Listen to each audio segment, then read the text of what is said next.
we're going to have an entire panel about sustainability. And the panel will be about next gen AI, shaping the future of climate technology. And it's going to be hosted by Hanan Brand,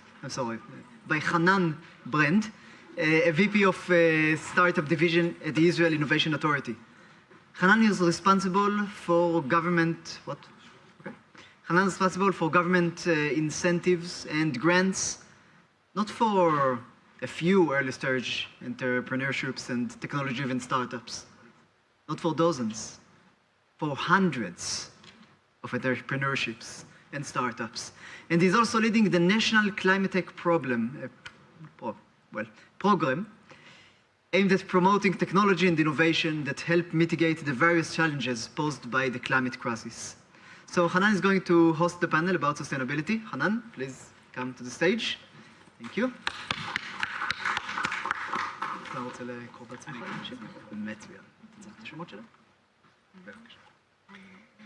So welcome to our Israel AI Week panel about next-gen AI shaping the future of climate technologies. Okay, thank you. So as the world is seeing an escalating climate crisis, the role of AI in developing technologies, of course, is growing. In the last presentation and research we had by Planetech, we saw that there's almost 800 companies today working in climate, and Israel is becoming one of the leading countries in the world in this space. And today, we are privileged to engage with few leaders in the field of very diverse background. Everyone is tackling issues of climate tech from a very different issue and using AI. So I want to invite our panelists. So the first one, Dr. Orly Savion, PhD and the CEO of Alagene. Hi, Orly. Uriel Perman, who's the CEO of North Climate Synergy and Head of Innovation of Kinneret Agrotech Innovation Center. And Gady Konvalina, who's the CEO and co-founder of Feelit. Oh, welcome. Okay, so let's thank you very much for joining us. Please find your seats. And maybe if you can kindly brief intro about yourself, what do you know about climate, and how do you tackle also issues of AI? So let's start with you, Orly.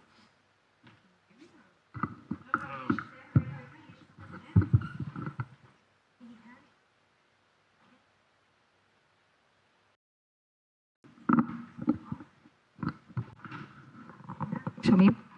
Okay. Hi, everyone. My name is Orly Savion. I'm the CEO of Alagene, which is a synthetic biology company. I'm not sure of the background of who's present here, but synthetic biology, like biotechnology, required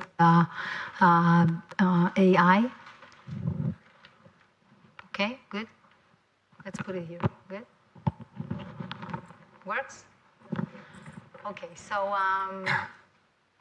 as I mentioned, unlike biotechnology, where we actually take a gene from an existent organism and move it, engineer it into another organism, such as you can think about insulin, right? A human insulin that is being produced in E. coli. In synthetic biology, we, in some cases, create de novo organisms that can do things that we haven't met before, based on the requirements of humanity. I think this really relates to the whole area of what's being discussed today, the climate tech aspect. And in Alagene specifically, we have 4 different pillars. By the way, Alagene was actually initiated by the Israel Innovation Authority as one of the infrastructure companies, together with the High Labs and the Reichman University. And what we do is work on 4 different pillars or activity. The first one is computational design and engineering of microbes, of organisms. The second one is high throughput screening and bioassay development.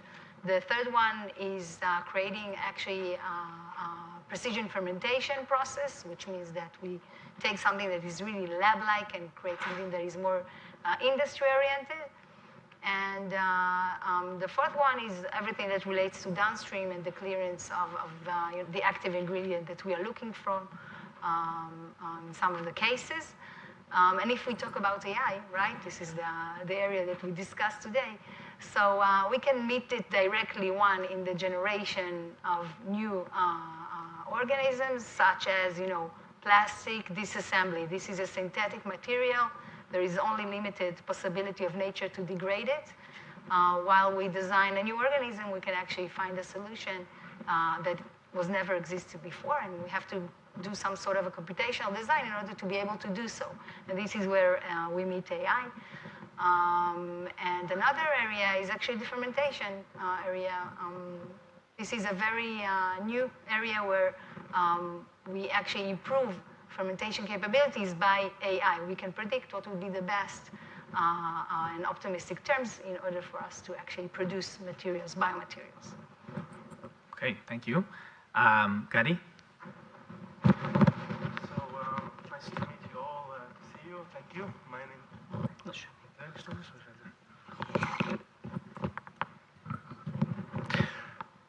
Okay, you hear me? So I'm a co-founder and CEO of Feelit. Feelit Technologies, we've developed unique nanomaterial sticker sensors combined with cloud analytics that are in a way predicting evolution of failures in mechanical systems. And we are using this technology to solve problems of inefficient maintenance and operation of production sites, mainly process industry being refineries, petrochemical plants, chemical plants, food and beverage, from yogurt to producing gasoline or hydrogen. All of these systems involve a lot of pipelines, valves, heat exchangers and such that tend to fail over time, lose a lot of energy, cause a lot of leakages, emissions and such. And the problem is that it is today maintained and operated in a very inefficient way, either waiting for a problem to happen, which is very bad a lot of times and causes a lot of emissions on the way, or all the time trying to fix things before they break in a preventive maintenance order, and this is very also inefficient. We're providing a prediction of when failures will evolve with this unique concept of applying stickers on sometimes thousands of stickers like we have today in Bazan refinery in Haifa area, Haifa Bay, that monitor continuously critical assets like valves, steam traps, heat exchangers, and from that data that is generated, we're using AI, and this is where the AI is coming in. We're using AI models to train machine learning algorithms to detect patterns from the data that indicate on an evolving failure. We give these alerts to the maintenance personnel, the operating people on the production sites, and they go ahead and fix the problems before they are severe or before they lose a lot of energy and cause a lot of problems and emissions. And yeah, this is today already deployed not only in Israel, but in Europe, and initial expansions in the US are just now happening. So that's what we're doing. Thank you. Uriel? So hello everybody, my name is Uriel Perman. I'm one of the founders of Kinneret Innovation Center, which is an innovation center that specializes in climate technologies. Recently we have chosen to establish a bit bigger innovation center together with Shamir Research Institute and InnoValley. So today I'm managing that company, NCS.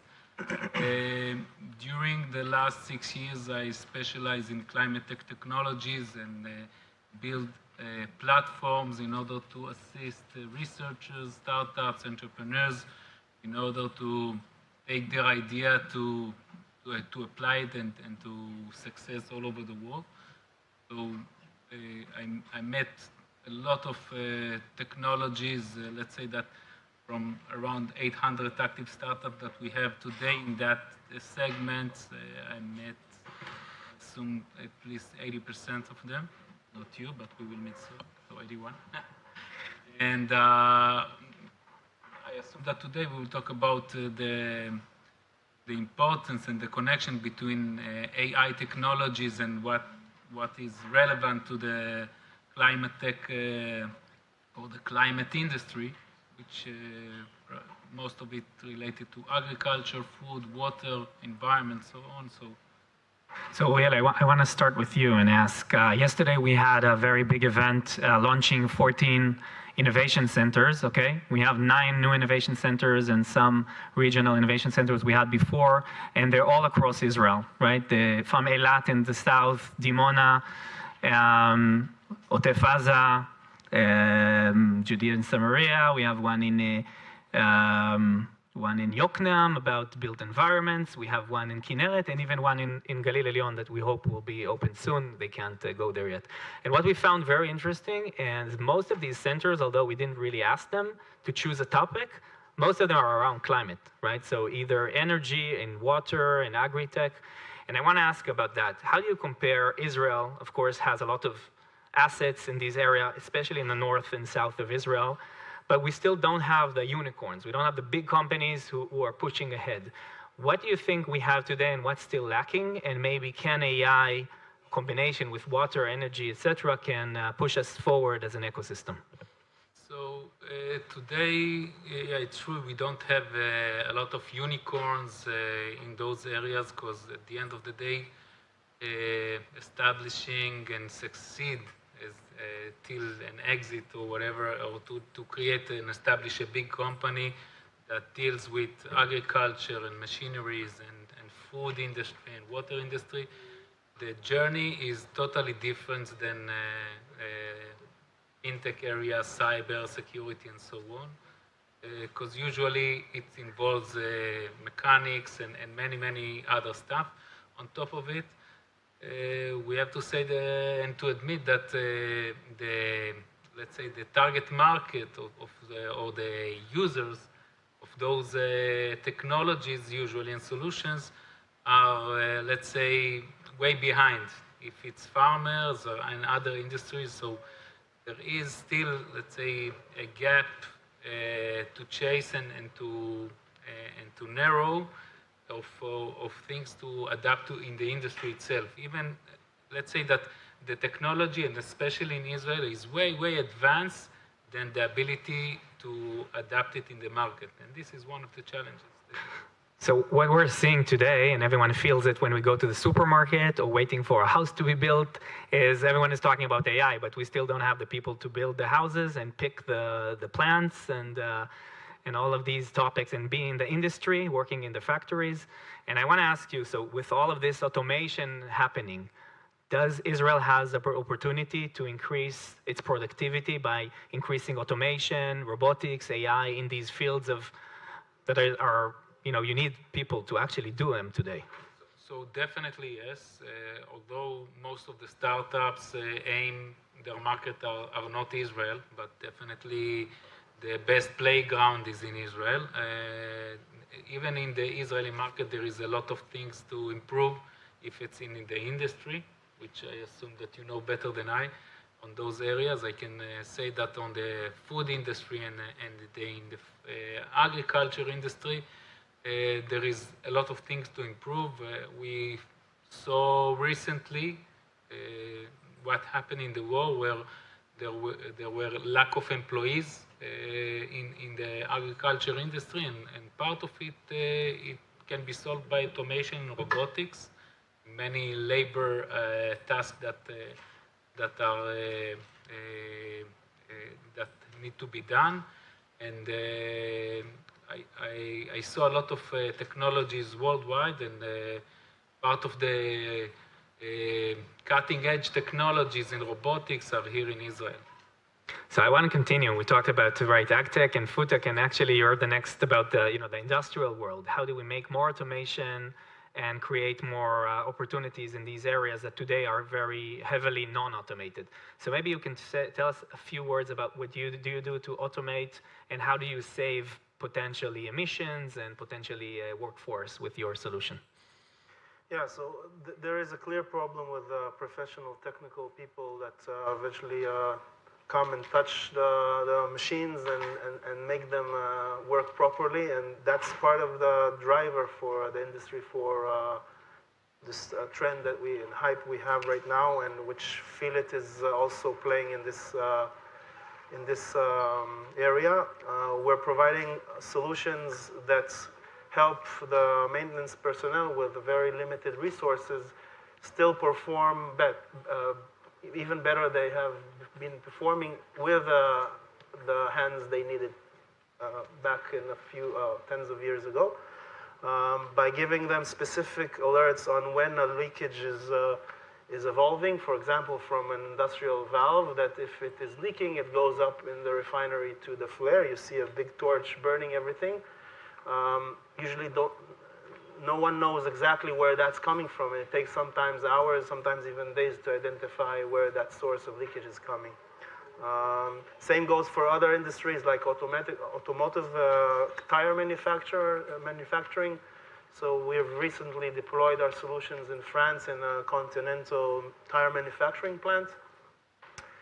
And there, the source of leakages and loss of energy is caused by steam leakages. They use there's heavy usage of steam to produce the tires that everybody is here using to transport themselves. And this steam is leaking all the time. It's like all the time energy taps are just leaking and then return to the boiler and then reboiled. So we're pinpointing exactly with the stickers and the AI where the leakage points are, and then the maintenance personnel can go to these leakage points, service exactly at the right valve at the right time. And by that save a lot of, like 2 kilotons of CO2 emissions just from using our technology, which is equivalent to about 1,000 cars driving a year long, so just from one plant. I think it's very interesting because maybe we're regular to talk about AI. We're all thinking about, you know, the chat GPT that can create a really cool song for the office or a picture, but the opportunities in areas that are more capital intensive are enormous, and we're still not there today based on what you're saying. So I'd like to ask you, Orly, again, another hard topic, right? The area of synthetic biology. I'm not sure how many of here people actually, how many of you know what's synthetic biology? Okay, so I think maybe you should give a few words about that. But very clearly, synthetic biology and AI are a powerful combination, okay, with some mind-blowing applications. Maybe you can give us a few applications that are done today, and can you explain how these integrate and address also maybe some climate issues? Well, I'm completely biased, right? I'm CEO of a synthetic biology company. But I have to say that, first of all, we see many applications coming from so many sectors. We see applications coming from, and all of these, by the way, are related to climate tech. We see clean tech, climate tech, or carbon fixation, for instance, bacteria that can do carbon fixations for us. You know, this was just mentioned by Microsoft.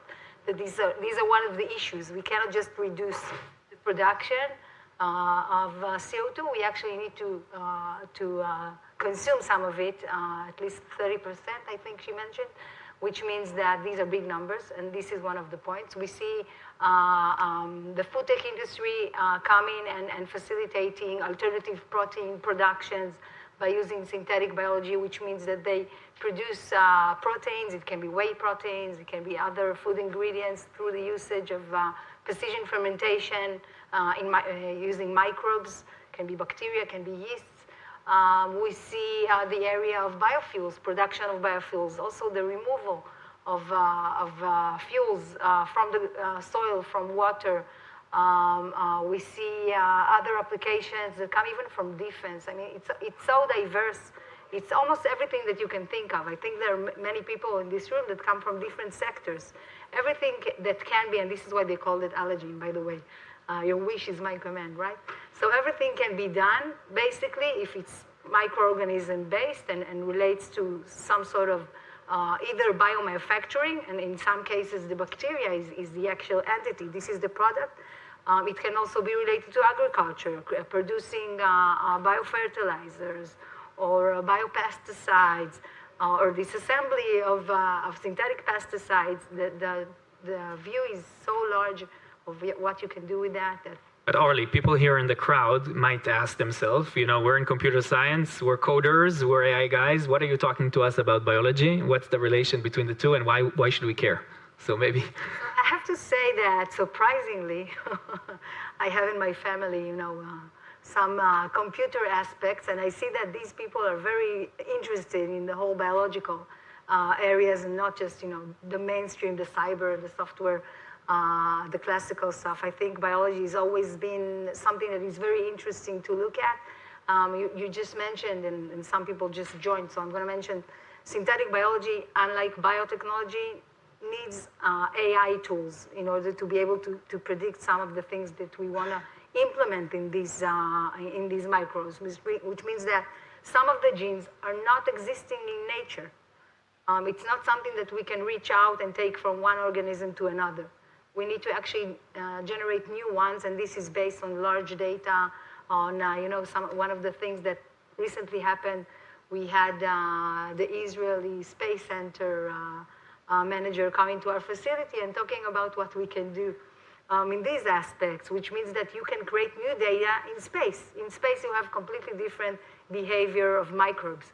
And this is, AI that can be consuming data that is not existing here, right? And this is the whole thing of AI.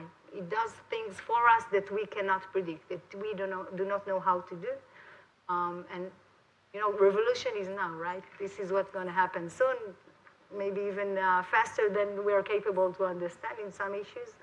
And yeah, that's an example. Maybe if you can give us just an example. So everyone likes to talk about, why should we create more efficient lights if we can combine a gene in a tree that will actually create lights, where we know about this potential. I don't know if that's happening today. That's kind of the things that you have in your lab today. So maybe just a few examples of.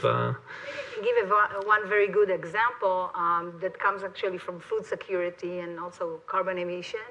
And one of these are the cultured meat. You probably all heard about it in a way or another, which means that we, instead of growing a cow or and producing a steak by using real live animals, we can produce it in lab by using cells that are coming from these organisms. It can be chicken, it can be cow, seafood, whatever you can think about, and to create some sort of a culture that we feed with a specific media in order to create these steaks. However, the dream is clearly amazing, but in practice, it costs almost such as the pharmaceuticals industry.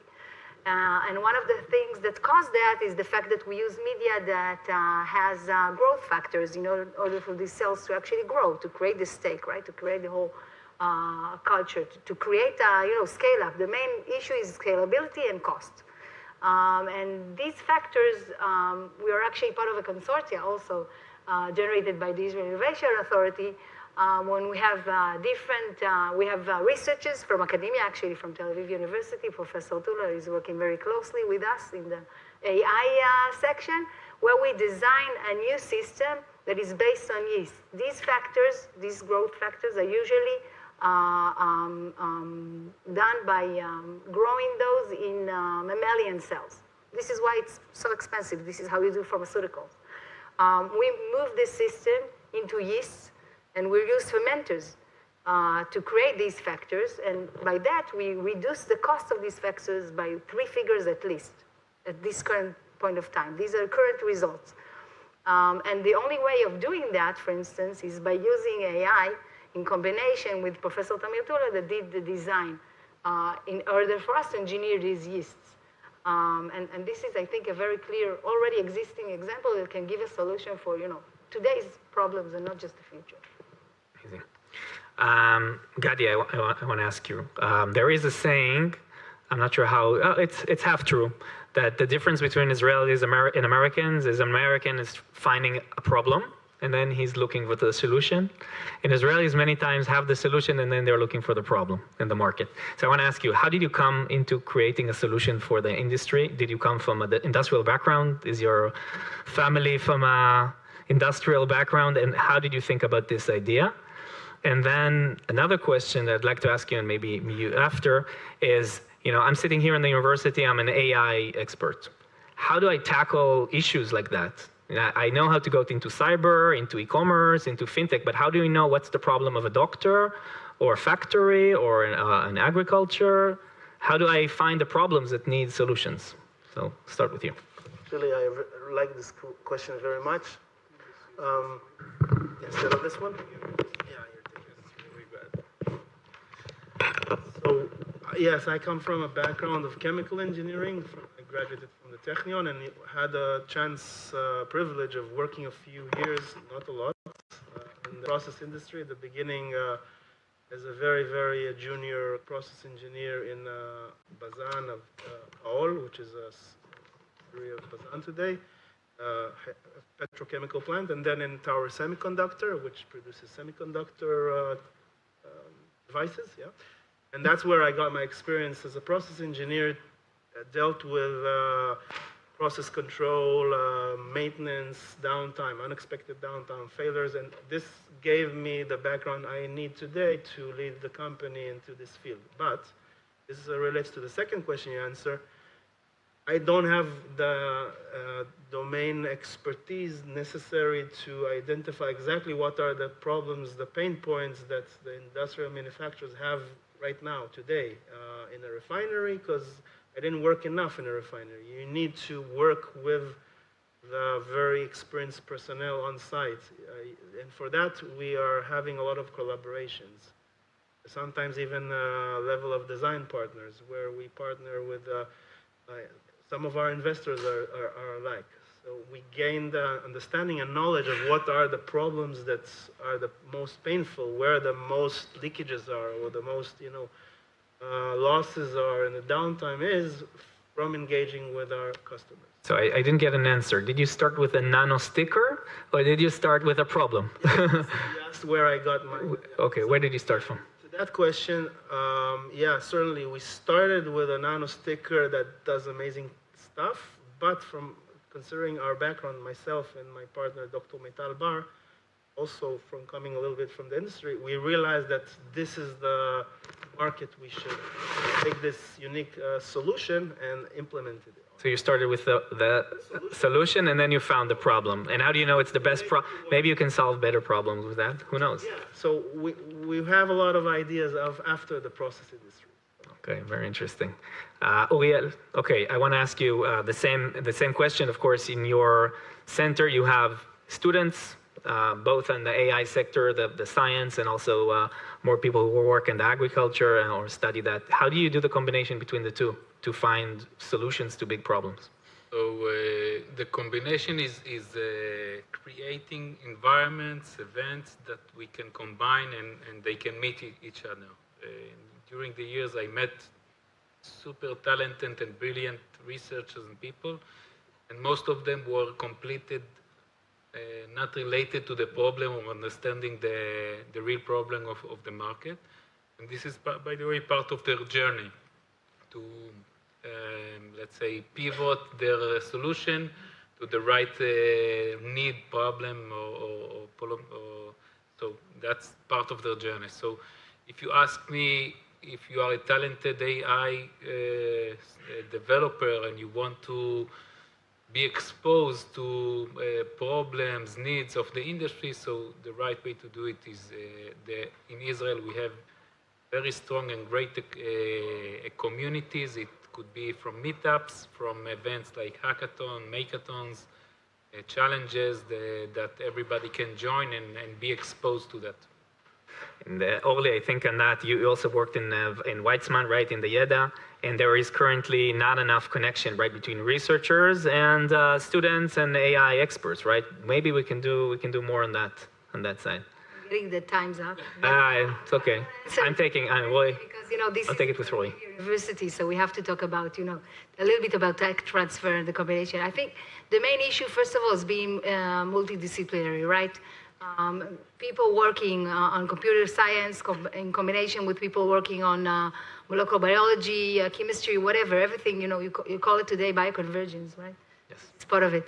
I think doing that is one of the main things. And maybe just to say that I come from the Weizmann Institute, but also from the Technion. I'm actually, I learned some of my courses with Gady here.